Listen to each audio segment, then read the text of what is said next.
Bueno, y por cierto, para analizar este informe del tercer año de gestión del presidente de El Salvador, Salvador Sánchez Serén, tenemos vía Skype desde San Salvador al economista Ricardo Castaneda del Instituto Centroamericano de Estudios Fiscales, el ICEFI. Bienvenido, señor Castaneda.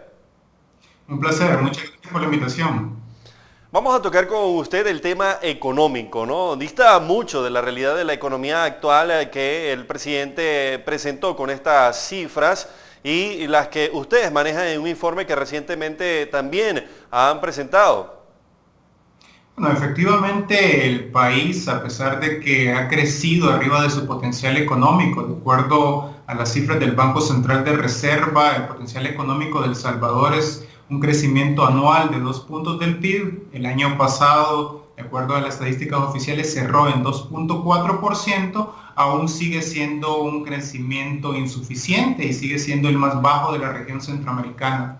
Además, nos preocupa en el tema económico que la pobreza extrema se haya incrementado, así como el porcentaje de personas ocupadas que tienen un salario inferior a la línea de pobreza nacional. Por lo tanto, creemos que el modelo económico que se ha venido implementando en las últimas 2 décadas y que este gobierno ha continuado realizándolo está caducado. Es fundamental la necesidad del tema de transformación productiva, de generación de empleo, pero que estos empleos se traduzcan en ingresos suficientes para que las personas puedan salir de la pobreza.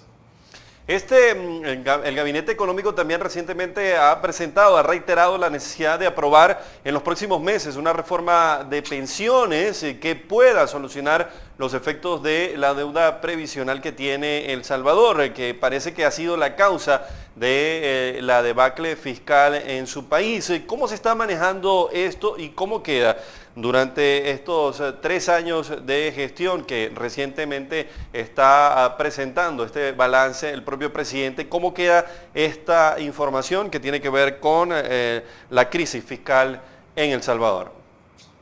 No, la crisis fiscal que está viviendo El Salvador es de gran envergadura. Los problemas son de carácter estructural. Si bien es cierto que el tema previsional es un tema sumamente importante, pues explica más de la mitad del déficit fiscal y representa casi 15 puntos del PIB, la deuda previsional. Hay otros factores que también deben de ser tomados en cuenta, como por ejemplo una recaudación baja, una recaudación que recae sobre todo en una estructura tributaria regresiva, que todavía se siguen otorgando privilegios fiscales en El Salvador sin su evaluación, y niveles de evasión sumamente altos. Solo para el 2015 los niveles de evasión rondaban los $800,000, que bien podían representar duplicar el presupuesto de educación, por ejemplo. En el caso del gasto, lo que las cifras indican es que este gobierno ha tratado de colocar un enfoque de austeridad.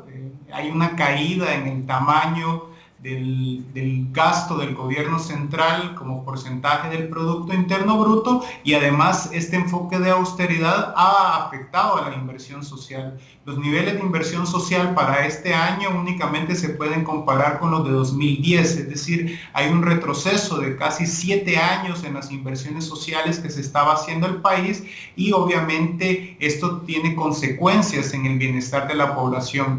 Por eso nosotros desde ICEFI hemos insistido en distintos momentos de que El Salvador debe de alcanzar un acuerdo fiscal integral, en el que es necesario dotar de más recursos a la administración pública con sentido de progresividad, pero que también es necesario que los presupuestos públicos presenten los resultados. Además, es fundamental impulsar una agenda de transparencia y obviamente hay que resolver el tema previsional, pues como decía, es uno de los talones de Aquiles para la administración pública salvadoreña.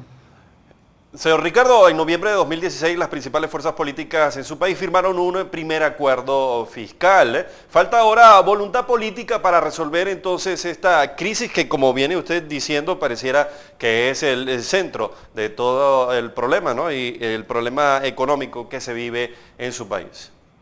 Efectivamente, el principal problema que tiene actualmente El Salvador es de carácter político.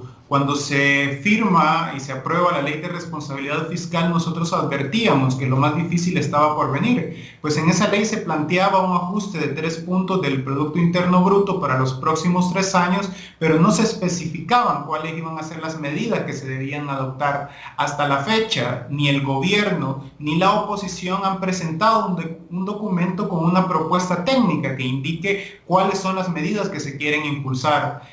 Las negociaciones, si es que se han dado, han sido a puertas cerradas y por lo tanto nosotros creemos que el acuerdo fiscal que debe buscar El Salvador no solo debe de servir para cuadrar las cifras, pues de nada servirá tener un déficit cero, una deuda sostenible, si va a ser a costa del bienestar de la población. Por eso nosotros llamamos a que el acuerdo fiscal sea el resultado de un proceso transparente, incluyente, donde participen todas las voces de la sociedad salvadoreña para que en su conjunto puedan delinear cuál es el país en el que se quiere vivir y cómo se va a poder financiar. 2 preguntas que hasta el momento han sido incapaces como salvadoreños de poderlas responder. Bueno, muchas gracias, señor Castaneda, por sus aportes. Muchas gracias y esperamos que los próximos años del gobierno del presidente Sarén sean mejores que lo que hemos tenido hasta ahora. Así es. Bueno, despedimos al economista Ricardo Castaneda del Instituto Centroamericano de Estudios Fiscales en El Salvador. Con él conversábamos sobre el análisis que hace el ICEFI, el Instituto de Estudios Fiscales, sobre el balance de gestión que ha presentado de los 3 años de gestión que ha presentado el presidente de ese país, Salvador Sánchez Serén. Amigos, con esta información vamos a una pausa y enseguida regresamos con más de CE24 Noticias.